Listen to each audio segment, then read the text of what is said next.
Dear Esther, I've lost track of how long I've been here and how many visits I have made overall. Certainly the landmarks are now so familiar to me that I have to remind myself to actually see the forms and shapes in front of me.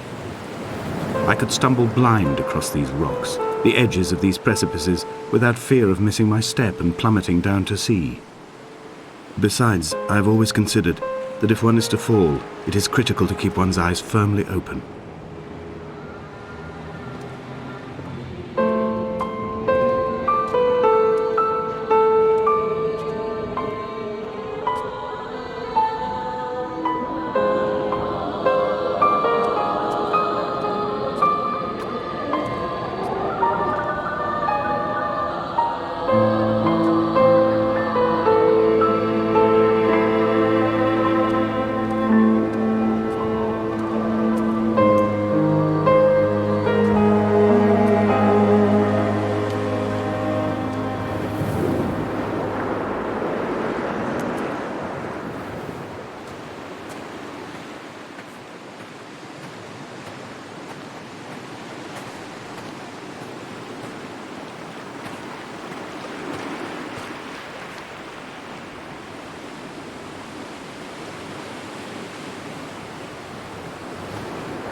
Donnelly reported the legend of the hermit, a holy man who sought solitude in its most pure form.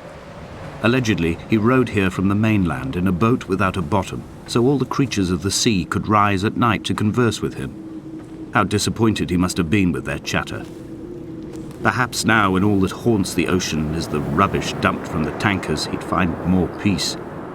They say he threw his arms wide in a valley on the south side, and the cliff opened up to provide him shelter. They say he died of fever 116 years later. The shepherds left gifts for him at the mouth of the cave, but Donnelly records they never claimed to have seen him. I have visited the cave and I have left my gifts, but like them, I appear to be an unworthy subject of his solitude.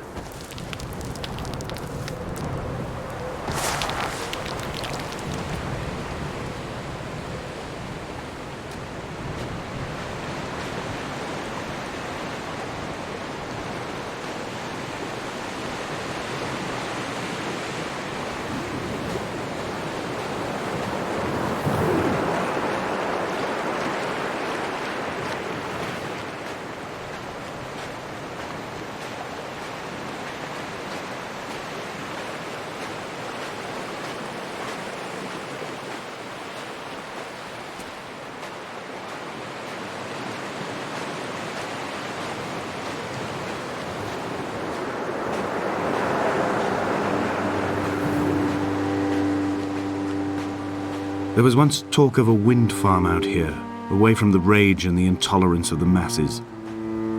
The sea, they said, is too rough for the turbines to stand. They clearly never came here to experience the becalming for themselves. Personally, I would have supported it. Turbines would be a fitting contemporary refuge for a hermit. The revolution and the permanence.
Donnelly's book had not been taken out from the library since 1974. I decided it would never be missed as I slipped it under my coat and avoided the librarian's gaze on the way out. If the subject matter is obscure, the writer's literary style is even more so. It is not the text of a stable or trustworthy reporter. Perhaps it is fitting that my only companion in these last days should be a stolen book written by a dying man.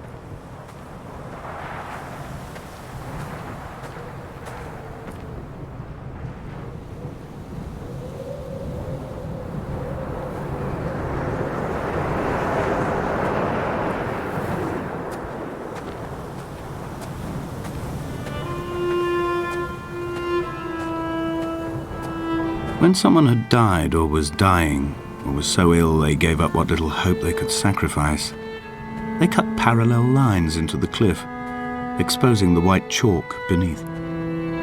You could see them from the mainland or the fishing boats, and know to send aid or impose a cordon of protection, and wait a generation until whatever pestilence stalked the cliff paths died along with its hosts. My lines are just for this: to keep any would-be rescuers at bay. The infection is not simply of the flesh.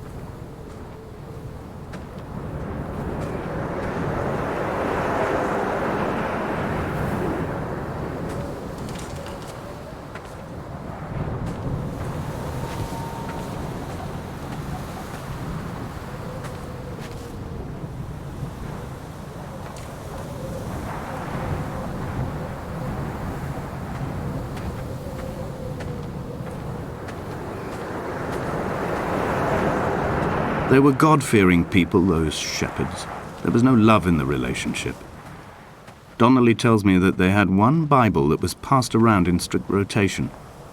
It was stolen by a visiting monk in 1776, 2 years before the island was abandoned altogether. In the interim, I wonder, did they assign chapter and verse to the stones and grasses, marking the geography with a superimposed significance that they could actually walk the Bible and inhabit its contradictions?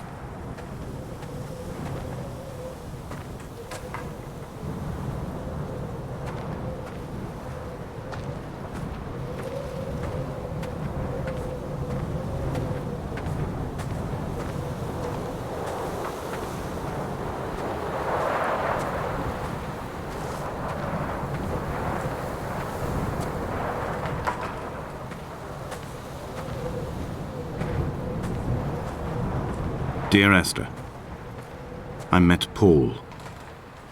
I made my own little pilgrimage. My Damascus, a small semi-detached on the outskirts of Wolverhampton. We drank coffee in his kitchen and tried to connect to one another. Although he knew I hadn't come in search of an apology, reason or retribution, he still spiraled in panic, thrown high and lucid by his own dented bonnet. Responsibility had made him old. Like us, he'd already passed beyond any conceivable boundary of life.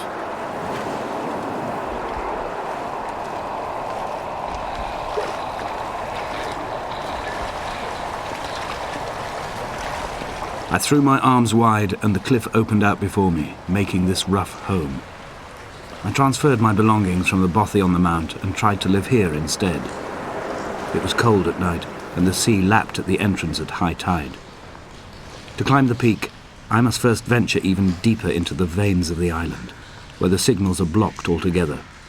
Only then will I understand them, when I stand on the summit and they flow into me, uncorrupted.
The vegetation here has fossilized from the roots up.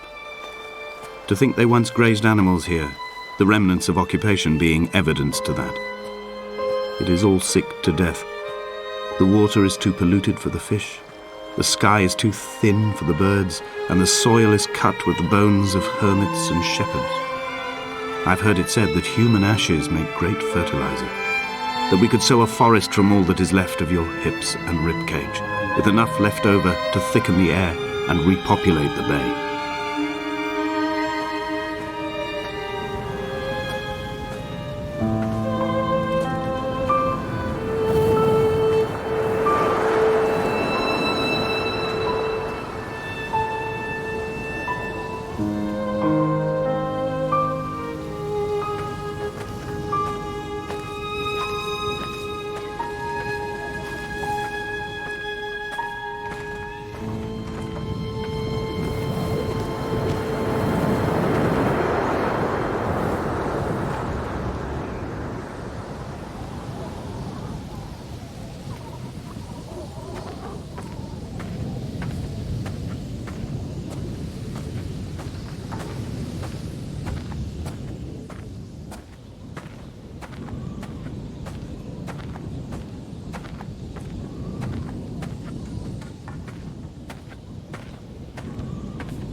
Dear Esther, I have now driven the stretch of the M5 between Exeter and Bristol over 21 times. But although I have all the reports and all the witnesses, and have cross-referenced them within a millimetre using my Ordnance Survey maps, I simply cannot find the location. You'd think there would be marks to serve as some evidence. It's somewhere between the turn-off for Sanford and the welcome break services, but although I can always see it in my rear-view mirror, I have as yet been unable to pull ashore.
Kidney stones, and you visited me in the hospital.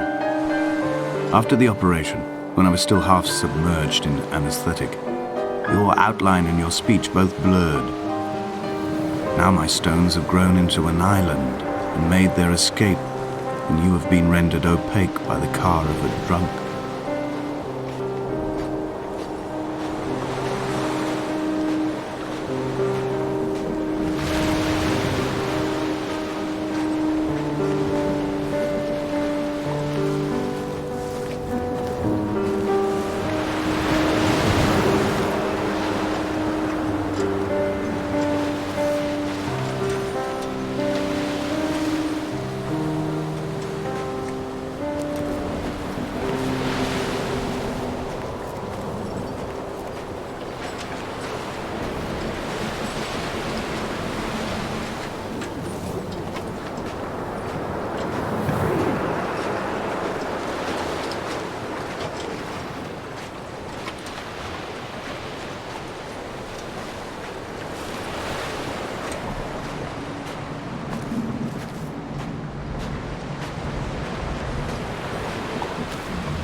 It's only at night that this place makes any sluggish effort at life. You can see the buoy and the aerial. I've been taking to sleeping through the day in an attempt to resurrect myself. I can feel the last days drawing upon me. There's little point now in continuation. There must be something new to find here. Some nook or some cranny that offers a perspective worth clinging to. I've burnt my bridges. I've sunk my boats and watched them go to water.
When I first looked into the shaft, I swear I felt the stones in my stomach shift in recognition.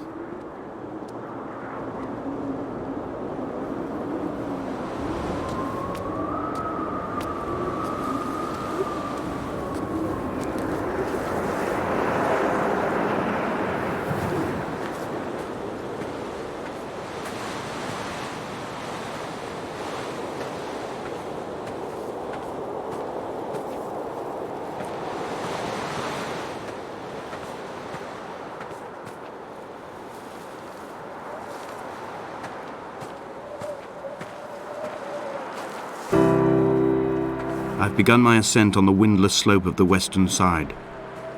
The setting sun was an inflamed eye squeezing shut against the light shone in by the doctors. My neck is aching through constantly craning my head up to track the light of the aerial. I must look downwards, follow the path under the island to a new beginning.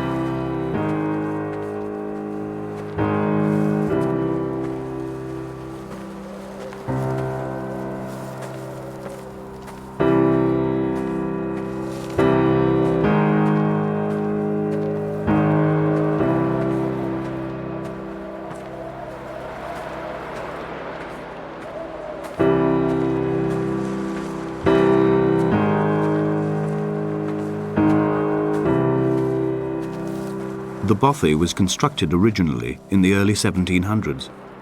By then, shepherding had formalized into a career. The first habitual shepherd was a man called Jakobsen, from a lineage of migratory Scandinavians. He was not considered a man of breeding by the mainlanders. He came here every summer whilst building the bothy, hoping eventually that becoming a man of property would secure him a wife and a lineage. Donnelly records that it did not work. He caught some disease from his malcontented goats and died 2 years after completing it. There was no one to carve white lines into the cliff for him either.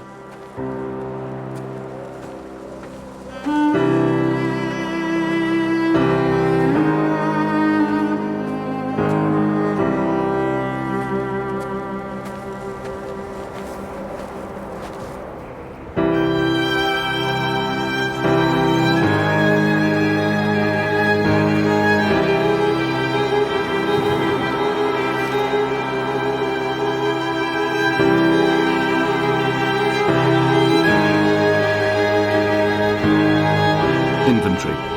A trestle table we spread wallpaper on in our first home. A folding chair. I laughed at you for bringing camping in the lakes. I was uncomfortable later and you laughed then. This diary, the bed with the broken springs. Once asleep you have to remember not to dream. A change of clothes. Donnelly's book, stolen from Edinburgh Library on the way here. I will burn them all on the last morning and make an aerial of my own.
Jakobsen's ribcage, they told Donnelly, was deformed, the result of some birth defect or perhaps a traumatic injury as a child. Brittle and overblown it was, and desperately light. Perhaps it was this that finally did for him, unable to contain the shattering of his heart. In half-light, his skeleton a discarded prop, a false and calcified seabird.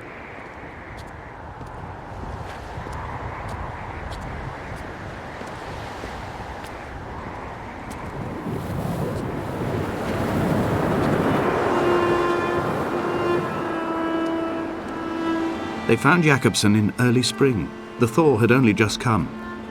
Even though he'd been dead nearly 7 months, his body had been frozen right down to the nerves and had not even begun to decompose. All around him, small flowers were reaching for the weak sun. The goats had adjusted happily to life without a shepherd and were grazing freely about the valley.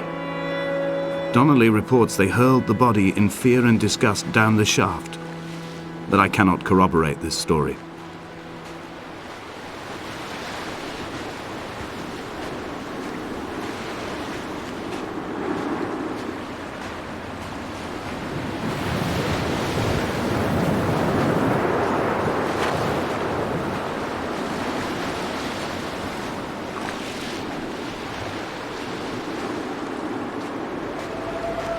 Climbing down to the caves, I slipped and fell and have injured my leg. I think the femur is broken. It is clearly infected.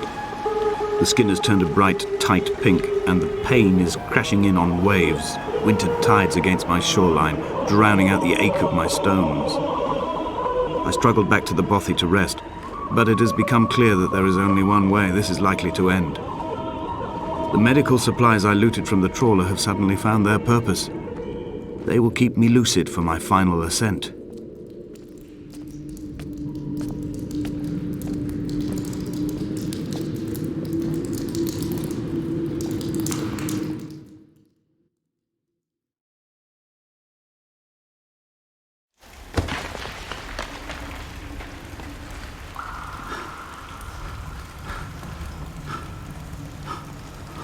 Donnelly did not pass through the caves. From here on in, his guidance, unreliable as it is gone from me. I understand now that it is between the two of us, and whatever correspondence can be drawn from the wet rocks.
It was as if someone had taken the car and shaken it like a cocktail.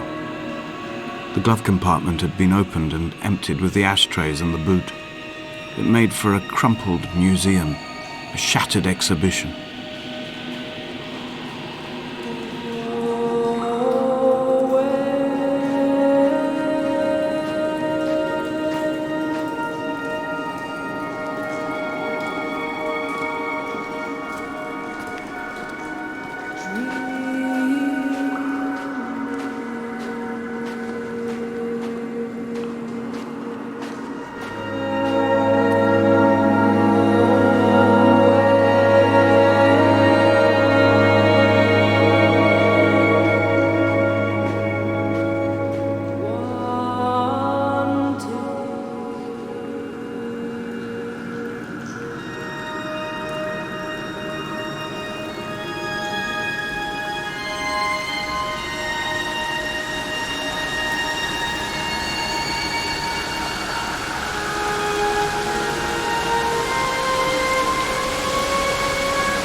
If the caves are my guts, this must be the place where the stones are first formed. The bacteria phosphoresce and rise, singing through the tunnels. Everything here is bound by the rise and fall, like a tide. Perhaps the whole island is actually underwater.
This cannot be the shaft they threw the goats into. It cannot be the landfill where the parts of your life that would not burn ended up. It cannot be the chimney that delivered you to the skies. It cannot be the place where you rained back down again to fertilize the soil and make small flowers in the rocks.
sat here and watched two jets carve parallel white lines into the sky. They charted their course, and I followed them for 21 minutes until they turned off near Sanford and were lost. If I were a gull, I would abandon my nest and join them. I would starve my brain of oxygen and suffer delusions of transcendence. I would tear the bottom from my boat and sail across the motorways until I reached this island once again.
Dear Esther, I find each step harder and heavier. I drag Donnelly's corpse on my back across these rocks, and all I hear are his whispers of guilt, his reminders, his burnt letters, his neatly folded clothes. He tells me I was not drunk at all.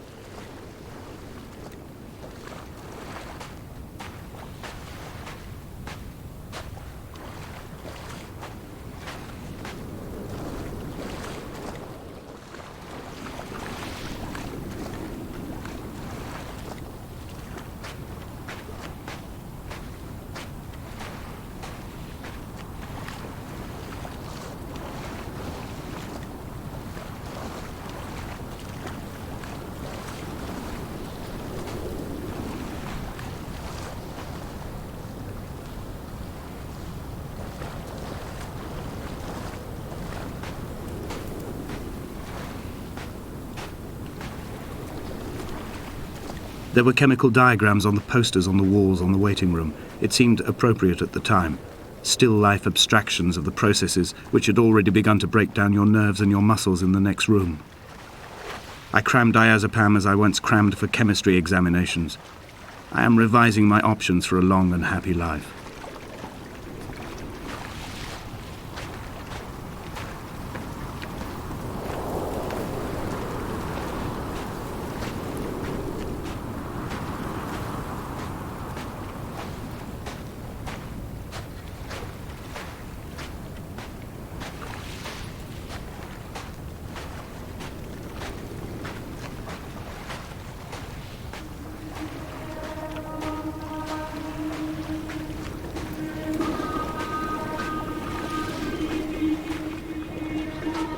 From here, I can see my armada.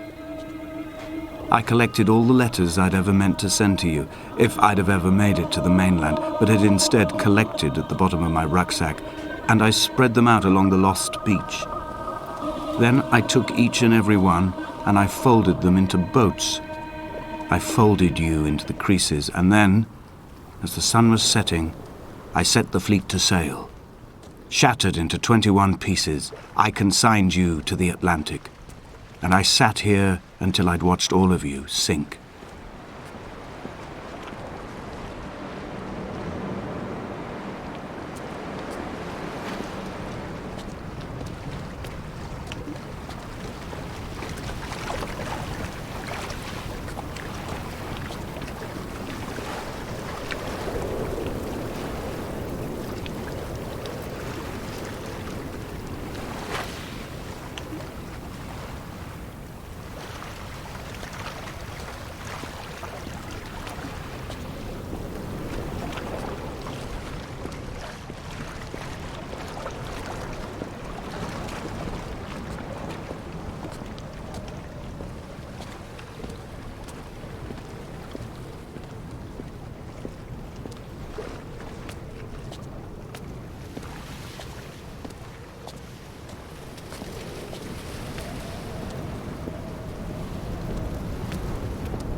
I will drag my leg behind me.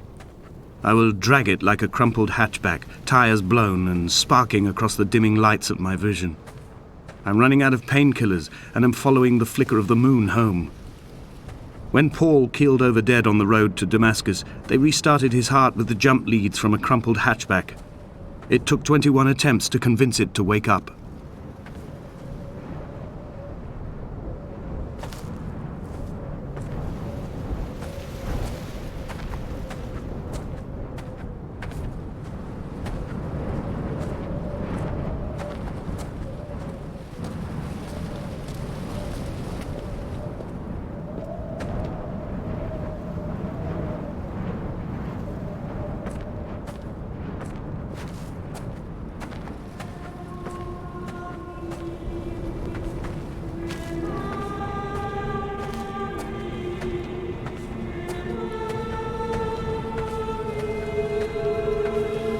I've begun my voyage in a paper boat without a bottom. I will fly to the moon in it.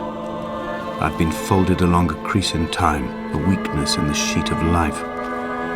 Now you've settled on the opposite side of the paper to me. I can see your traces in the ink that soaks through the fiber, the pulped vegetation. When we become waterlogged and the cage disintegrates, we will intermingle. When this paper aeroplane leaves the cliff edge and casts parallel vapor trails in the dark, we will come together.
If only Donnelly had experienced this, he would have realized he was his own shoreline, as am I. Just as I am becoming this island, so he became his syphilis, retreating into the burning synapses, the stones, the infection.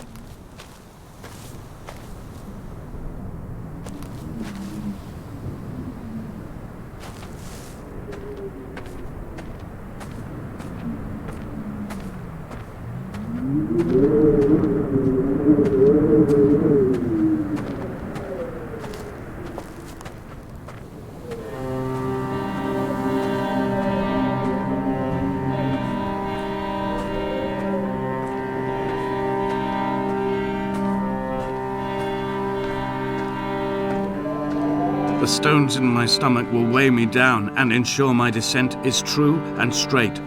I will break through the fog of these godforsaken pills and achieve clarity. All my functions are clogged, all my veins are choked. If my leg doesn't rot off before I reach the summit, it will be a miracle. There are 21 connections in the circuit diagram of the anti-lock brakes. There are 21 species of gull inhabiting these islands. It is 21 miles between the Sandford Junction and the turn-off for home. All these things cannot, will not be a coincidence.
Blind with panic, deaf with the roar of the caged traffic, heart stopped on the road to Damascus, Paul sat at the roadside hunched up like a gull, like a bloody gull, as useless and as doomed as a syphilitic cartographer, a dying goatherd, an infected leg, a kidney stone, blocking the traffic bound for Sandford and Exeter.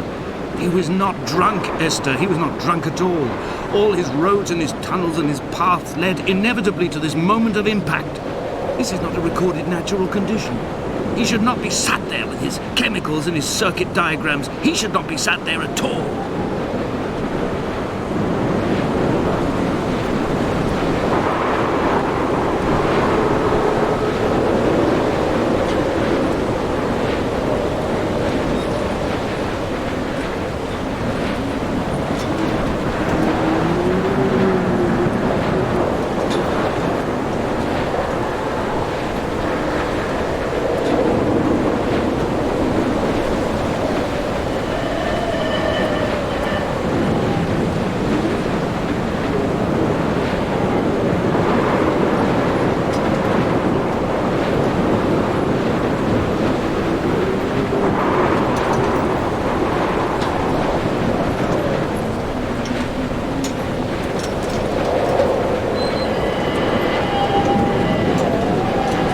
I am the Ariel.